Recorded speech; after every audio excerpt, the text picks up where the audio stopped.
First of all, I would like to thank you for the organizing this meeting, and it was a very free exchange of opinions. We shared many opinions, but we had also differences, but together we are representing a big part of Europe. We discussed today strategic autonomy of Europe. And we agree all that Europe should be a global player in order to act autonomously, accordingly to their own agenda to preserve and develop our European way of life. Europe is based on shared values. The values of the member states are not identical. There are also a certain pluralism.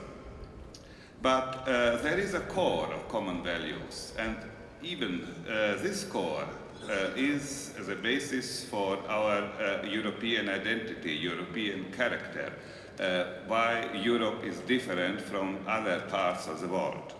One of these values is rule of law, and rule of law was mentioned here several times as one value and also law principle which is common to all member states and should be strengthened and preserved. Our values, European values, are relatively similar to our transatlantic partners, US and Canada, and therefore transatlantic links are very important also by shaping of our strategic autonomy. The strategic autonomy of Europe means also very close collaboration with US and Canada. Particularly in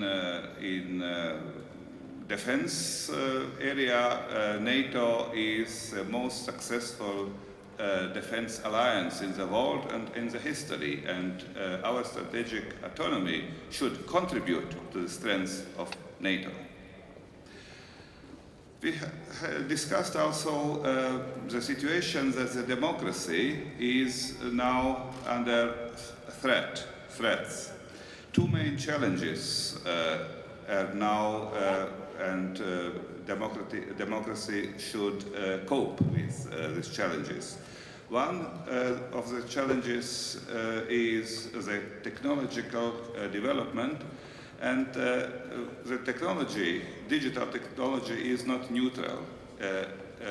Digital technology reach already a level where we should think about as a regulation in order to promote the progress of techniques of the economy. Digital economy is one of the goals of the European Union, but on the other side, to protect society and to protect democracy from destruction.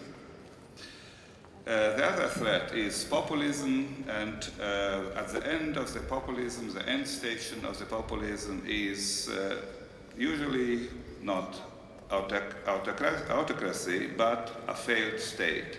And we should be very careful in order to see this threat and not to allow the temptation of populism.